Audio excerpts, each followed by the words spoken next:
salaamaaleykum man maa ngi tudd Soxna Seck bokk ci mouvement africain des enfants jeunes travailleurs nekk seen délégué national. tey dañ fee ñëw pour def camp boo xam ne ni 10 jours la du 4 au 14 octobre dañ fee ñëw nag camp bi nag du turu camp kese mais dañ fee ñëw pour jàngale ay xam-xam yoo xam ne nii buñ àggee suñu ville yi dinañ ko mën a partager ak ñi nga xam ne ñoom foofu. xale yi nag comme mouvement bi ñun dañoo répartir ci ville yi. léegi ville yi dafa am ay coordination léegi dañuy def coordination moom mu tànn ñi nga xam ne ñoom ñooy participer am na Pikine Guédiawaye ay Fatick ñoo ngi ci 14 villes daal noonu la leen di tànnee ba tey ñu ñëw fii daje fi. xale yi am na ay 18 ans 17 16 jëm kaw. waxtaan bi nag ci wàllu santé de la reproductive la. santé de la reproductive mooy am xale yoo xam ne ñiy teel a sëy te xamuñu risques yi nekk ci biir mariage précoce yi exemple wala viol yooyu noonu ci lépp la ñuy waxtaanee tey éducation xale yi. surtout mariage d'enfants yi xale yi nga xam ne dañ leen di forcer ñu marié koo xam ne ni bëgguñu ko te mën nañ dem ba ci biir am risque yoo xam ne nii mën nañ see dee wala. dañuy def bu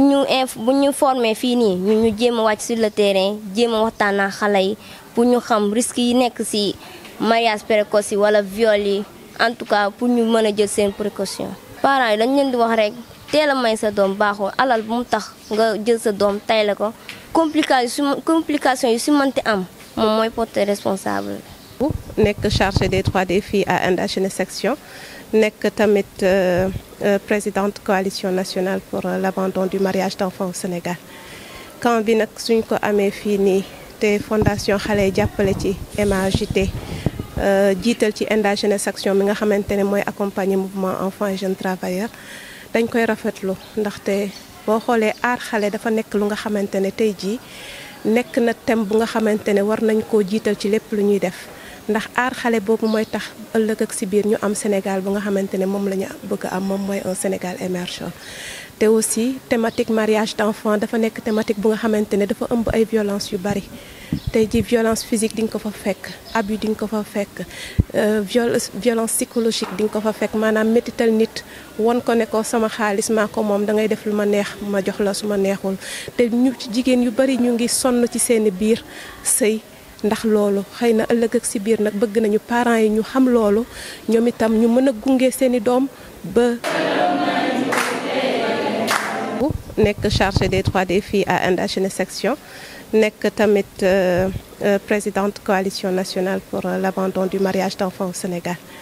camp bi nag suñ ko amee fii nii te fondation xale yi jàppale ci MAJT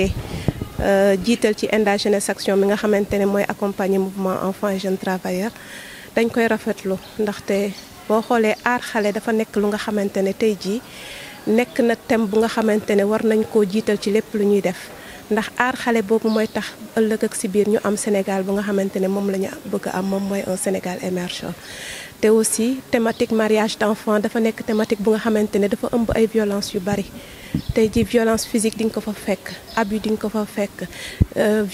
violence psychologique di nga ko fa fekk maanaam métital nit won ko ne ko sama xaalis maa ko moom da ngay def lu ma neex ma jox la su ma neexul te ñu ci jigéen yu bari ñu ngi sonn ci seeni biir sëy. ndax loolu xëy na ëllëg ak ci biir nag bëgg nañu parents yi ñu xam loolu ñoom itam ñu mën a gunge seeni doom ba ñu nga xamante ne ñu ngi école ñu bàyyi leen ñu continuer jàng ñu nga xamante ne amuñu chance réussir école aussi ñu jàppale leen ba ñu am liggéey bu nga xamante ne mën nañ cee mënal seen bopp ba heure bu ñu bëggee sëy ñu dem sëy ji mu nekk seen choix mais pas luñ leen forcer. boo xoolee mariage d'enfant bi camp bi dafa ëmb Sénégal yépp ndax boo xoolee AEJT 17 associations d'enfants et jeunes travailleurs ñoo fi envoyé seen représentant donc presque région wu Sénégal yépp am nañ fi seeni représentant te loolu ginnaaw aspect mariage d'enfants protection mooy lu nga xamante ne ñëpp la laal xale bu nekk ci école bi comme xale bu nekk ci kër gi ku ci nekk da nga soxla ñu tàggat la pour nga mën a aar sa bopp mais aussi nga mën a aaraale say morom. sur mariage d'enfants nag boo xoolee région yi nga xamante ne ñoo ci gën a nekk exposé fa ñu koy gën a gisee di nga xool ay Tamba Kédougou di nga dem aussi Kolda di nga xool aussi côté Sédhiou bi boo ñëwee ci nord bi di nga xool côté Saint-Louis jëm kaw mais aussi di nga xool côté Louga mais ci biir Linguère bi donc dafa nekk lu nga xamante ne dafa tas ci biir Sénégal mais ñëpp la concerné ndaxte tamit booy aar da ngay sóoraale lépp ku ci nekk nag da nga koy tàggat après li gën moom mooy que nit ki mën a lu ñuy wax yokk confiance en soi bi pour que mu mën a tànnal boppam te camp bi sur loolu surtout lay jëmale. te camp bi nag boo xoolee fondation lii camp bi benn activité rek la ndaxte ñoom bu ñu paree ci camp bi dañuy tax xale yi ku ci nekk boo delluwaatee ci sa gox da ngay sensibiliser say morom donc lu ñu wax sànq mooy groupe de base yi sensibilisation bi day jëm ci parents yi day jëm ci seen i morom xale mais aussi dinañ leen xamloo li ñuy wax cartographie des services tey jii bu amee métit xale bu am lu ko naqari wala bu gis moromam mu nekk ci métit fan la koy yóbbu te loolu bokk na ci activité yi nga xamante ne bëgg nañu après enfants et jeunes travailleurs yi ñu porter ko donc loolu mooy activité yi suivre après. Si je m'appelle Marie-Thérèse Sambou, je suis à Enda Jeunesse Section comme chargée des droits des filles. En même temps, je coordonne la plateforme la Coalition nationale pour l'abandon des mariages d'enfants. Et ce camp est une occasion pour la Fondation Haley qui a financé cette activité de revenir sur l'importance de la santé de la reproduction dans la vie des jeunes. Donc on sait que des fois la jeunesse est une étape de la vie assez sensible et c'est important que les jeunes soient outillés pour se protéger eux-mêmes mais aussi pour protéger leurs pères. Et donc cette protection tourne autour des thématiques comme le mariage d'enfants, la protection, les abus sexuels, la négligence, l'exploitation sexuelle et tout ce qui tourne en tout cas autour de la violation des droits des enfants. Et nous espérons vraiment qu'au sortir de ce camp, que les jeunes vont renforcer leur leadership car ce sont déjà des leaders qui sont sur le terrain, mais qu'ils vont renforcer leur leadership, ils vont renforcer leurs connaissances et ils pourront en tout cas renforcer l'offre de services qu'ils font à la base, avec l'appui des autorités, avec l'appui des structures étatiques, avec l'appui des organisations de la société civile avec qui ils sont en relation de partenariat. Donc par rapport à la thématique du mariage d'enfants, on se rend compte que y a des régions où la problématique est vraiment très, très présente. Quand on prend la zone de Tamba et la zone de Kédougou, on peut prendre aussi la zone de Kolda, la zone de Bounkiling. Donc au nord, on a la zone de Saint-Louis avec Fouta, Matam et autres. À Louga, on a la zone de Linguère. Ce sont des régions où vraiment le mariage d'enfants avec tout ce que ça englobe comme violation des droits de l'enfant, violation des droits des filles et des femmes. La problématique est présente et nous voulons que ces enfants, ces jeunes qui sont là, puissent eux aussi renforcer leur leadership, renforcer leurs actions avec des offres de services de qualité pour la promotion et la protection de tous les enfants du Sénégal. Oui, après le camp, la Fondation, avec l'appui de Enda Jeunesse Section, a prévu de faire des activités de sensibilisation auprès des enfants qui sont dans les groupes de base des 14 régions du Sénégal, mais aussi ils ont prévu de faire des visites découvertes auprès des structures que l'État a mises en place concernant la santé de la reproduction. Et c'est ça qui leur permettra de faire le référencement, mais aussi de participer à la mise en œuvre de la stratégie nationale de protection de l'enfant du Sénégal. maa ngi tudd docteur Chérif Samsidine Sarr man maa fi nekkal fondation Haley au niveau du Sénégal. Donc tey ñu ngi Mbour dans le cadre de activités yi nga xam ne vraiment dafa di activité bu importante pour ñun waa fondation parce que ñun dañoo yàgg jàpp ni Sénégal et Afrique de façon générale lu koy changer c'est premièrement ñi aar xale yi protéger les enfants, deuxièmement ñi permettre xale yi ñu jàng permettre leen ñi jàng pour ñi mun a mënal seen bopp mën a nekk demee des leaders et des acteurs de changement. moo tax la fondation depuis bu muy liggéey Sénégal dans les années 2005 ba léegi dafa am partenaire privilégié buy Enda Jeunesse Action parce que Enda Jeunesse Action Sénégal ñëpp xam nañ ko vraiment c'est une structure très bien décentralisée soo demee ci région Sénégal yëpp presque mu ngi foofu te ñoom seen approche mooy mobilisation communautaire maanaam suñu bëggee tey am changement il faut que ñu liggéey ak communauté yi. Donc si seen stratégie bi également dañuy liggéey ak des enfants des jeunes en situation de vulnérabilité bi nga xam ne parfois ce sont des jeunes mën nañ nekk ay victimes mais mën na nekk des jeunes leaders yi nga xam ne am nañu kàddu seen gox wala dañoo engagé wu pour jàppale seen gox ñu encadrer leen pour que ñoom ñi mën a nekk des véritables acteurs de changement. ñun bu ñu gisoo loolu ñu jàpp ni pour am changement au niveau du Sénégal à la base lañ koy def maanaam ci gox yi moo tax ñu choisir le mouvement le MAJT pour ñu encadrer leen pour ñu nekk en partenariat ak ñoom ñu mën a renforcer seen leaders yi jeunes yi fi nekk yëpp macha allah ce sont des acteurs de changement ay leaders lañu. soo leen demee ci seen région yi soo leen demee ci seen ville yi ay jeunes yi nga xam ne matin midi soir ñu ngi xëy di jàppale ndaw yi les jeunes yi nga xam ne ñu ngi situation de vulnérabilité mariage violence et grossesse précoce yooyu yëpp dañuy faral di leen jàppale moo tax ñooñu dañuy jàppale état bi parce que état moo njëkk a décidé vraiment stratégie bi nga xam ne day protéger les enfants mais également day promouvoir l'éducation des enfants donc ñun nag dañu ne pour jàppale état bi ci liggéey bi nga xam ne loolu lay def contribuer au développement du Sénégal ñun dañuy ñëw liggéey ak ñooñu renforcer leen seen capacité comme ça ñoom suñu demee ci gox yi ñi mën a réellement aider jàppale xale yi vraiment dans la meilleure des façons moo tax aujourd'hui tey daal c'est un jour important pour ñun fondation yi di gën a en tout cas encourager di féliciter xale yi